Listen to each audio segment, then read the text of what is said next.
Bonjour à toi, je voulais continuer les vidéos sur mon histoire, sur l'histoire de ma vie. Pour te parler de ma vie, je me sers de mon livre, toujours, qui s'appelle, une autobiographie que j'ai écrite qui s'appelle De l'enfer à l'espoir.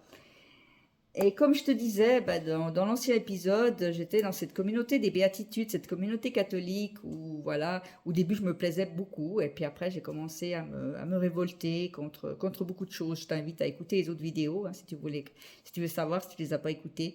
Mais voilà, dans cette communauté catholique, je commençais à être vraiment quelqu'un voilà, de révolté. Ça faisait déjà plusieurs années que j'y étais, 4-5 ans, et je commençais un peu voilà, à me braquer. Il y avait une expérience que j'avais faite qui m'avait beaucoup plu. C'était cette expérience que j'avais faite au Letton, où il y avait la vente libre de la drogue et puis où j'ai pu vivre quelque chose qui m'avait marqué dans ma vie. Alors une fois, je suis allée en vacances chez ma mère, parce qu'à la communauté, on avait le droit de prendre 2 semaines de vacances pour aller dans notre famille. Et là, je suis partie chez ma mère à Lausanne. Et là, j'ai une connaissance quelqu'un que je connaissais, que j'appréciais aussi, que j'avais connu déjà avant d'entrer aux Béatitudes. Cet homme était éducateur de rue à Lausanne. Alors, il faisait une présence à Saint-Laurent. C'était une place à Lausanne où je t'en ai parlé dans d'autres vidéos et j'en parle aussi dans mon livre. C'était une place centrale à Lausanne où il y a une rue piétonne. Et sur cette place, depuis que le Letton avait fermé, c'était devenu une place où il y avait la possibilité de se procurer de la drogue. Alors, il y avait la police qui était là sur cette place, et puis il y avait aussi des toxicomanes qui étaient là, qui étaient assis généralement sur les escaliers Saint-Laurent, et puis qui attendaient qu'un dealer leur propose un prix intéressant. Et puis généralement, les gens étaient là, ils discutaient, et puis la police était là aussi. Alors la différence avec le Letton, c'est les gens ne pouvaient pas consommer sur place. Alors il y avait moins comment dire, c'était moins la détresse que ce que j'ai pu voir à Zurich, où vraiment les gens étaient couchés par terre, et comme je te racontais tout cela. Et puis, alors, le responsable de la maison, je lui en ai parlé. Je pense qu'aussi, il a téléphoné, cet éducateur a téléphoné aussi au responsable pour lui expliquer ce qu'il attendait. Et comme il a su qu'on avait fait cette expérience à Zurich, il voulait justement qu'on vienne l'aider. Et il a tout de suite accepté. Alors, cet éducateur travaillait en lien avec l'église catholique, qui était à Lausanne, avec une grande paroisse qui s'appelait Notre-Dame du Valentin, qui s'appelle toujours comme ça d'ailleurs. Et c'était Notre-Dame du Valentin, cette paroisse, qui avait ouvert ce petit appartement, justement, où on pouvait accueillir ces gens qui étaient dans la rue, qui étaient à Saint-Laurent, voilà, et puis qui pouvaient venir dans cet appartement. Alors les gens pouvaient venir pour...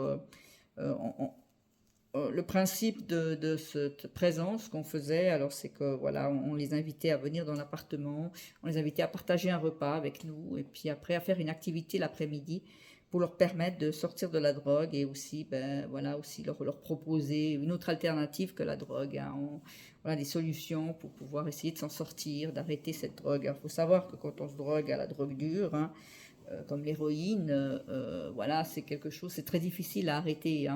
Il y a même des gens que j'avais connus qui ont pu arrêter quelque temps, mais après d'un coup ils ont eu un flashback dans la tête et puis ils ont recommencé, quoi. Je veux dire, c'est une dépendance voilà, il faut vraiment avoir beaucoup, beaucoup de volonté, beaucoup de persévérance pour arrêter cela. Et puis il faut vraiment pouvoir changer complètement de milieu, changer d'endroit. C'est vraiment quelque chose qui est pas facile. Et bon, certains y arrivent, certains y arrivent. Il y a des témoignages des fois de gens qui arrivent, mais beaucoup de gens n'arrivent pas à arrêter. Et puis beaucoup de gens meurent d'une overdose, quoi. Et n'ont pas cette volonté de pouvoir arrêter cette drogue, parce que c'est vraiment quelque chose de pas facile.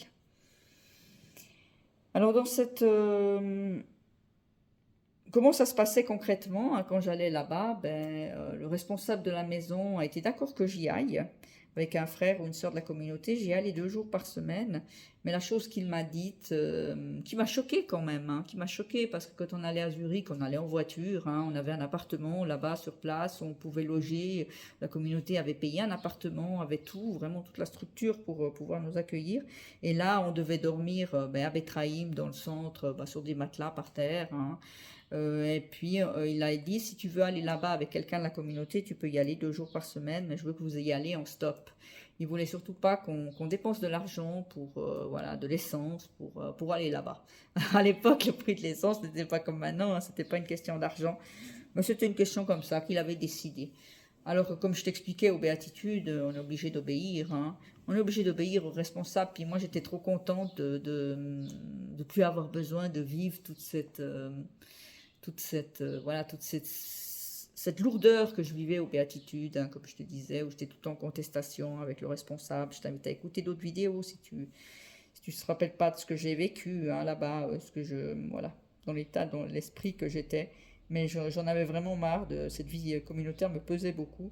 Et le fait d'aller à Lausanne, c'était comme une bouchée d'énergie, voilà, quelque chose qui me réjouissait, quelque chose qui me plaisait beaucoup. Et voilà, dans la prochaine vidéo, je vais te parler de ce que j'ai fait concrètement à Lausanne, comment ça se passait mes journées, qu'est-ce que je vivais là-bas.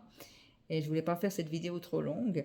Alors voilà, je t'invite à écrire un commentaire en bas de cette vidéo si toi tu connais ce milieu aussi de la drogue, si toi voilà, tu sais de quoi je parle, peut-être toi aussi tu es de Suisse, hein, tu sais de quoi je parle, ben voilà. Et puis aussi de me dire, voilà, qu'est-ce que tu as pensé de cette vidéo, voilà, je t'invite à l'écrire en bas de la vidéo si tu veux écrire un commentaire. Je t'invite aussi à partager cette vidéo, à la liker, à mettre un petit pouce en bas si elle t'a plu. Ça me permet de promouvoir cette chaîne. Et puis, je te remercie à toi de pouvoir, d'avoir pris du temps pour écouter cette vidéo. Et je continuerai l'histoire de ma vie, les prochains épisodes, dans le prochain épisode, hein, où je continuerai à te parler justement de ce que j'ai vécu à Lausanne.